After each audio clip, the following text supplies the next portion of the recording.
Well. Para bang bang. Wali kani pandizesha no. Sepsikira pandizesha no. Vuma mweyo mwari une simba.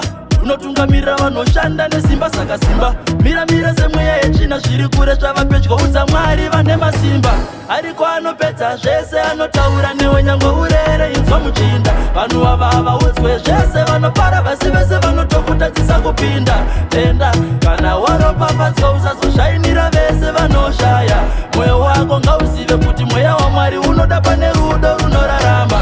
Inzwa usajairire chitsotsi kana mukashandisa nherera wakutinwa nekubhadhara. Jua ipapo watopira kotsi. Moyo wako ngausaoma usate moyo wakanyangara. Inzwa munhu wese anoda win, munhu wese anoda profit, munhu wese anoda gain. Asi mumwe wako akaita complaining pabirirwa pashanda chitsotsi kwete mbichana apa. Ariko anopedza zvese anotaura newe nyangwe urere inzwa muchinda. Vanhu ava havaudzwe zvese vanopara vasi vese vanotokutadzisa kupinda. Tenda kana waropafadzwa usazoshainira vese vanoshaya.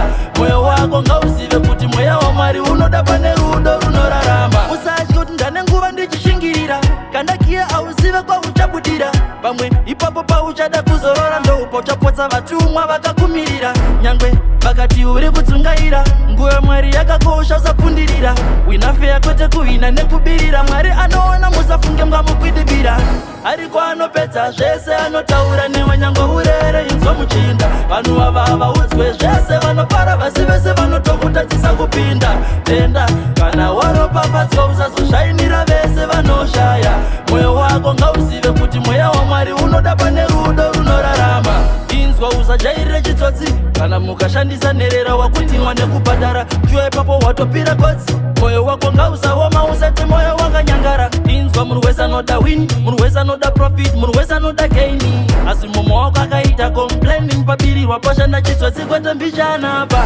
Ariko anopedza zvese anotaura newe nyangwe urere inzwa muchinda. Vanhu ava havaudzwe zvese vanopara vasi vese vanotokutadzisa kupinda. Tenda kana waropafadzwa usazoshainira vese vanoshaya. Mweyo wako ngauzive kuti mweya waMwari unoda pane rudo runorarama.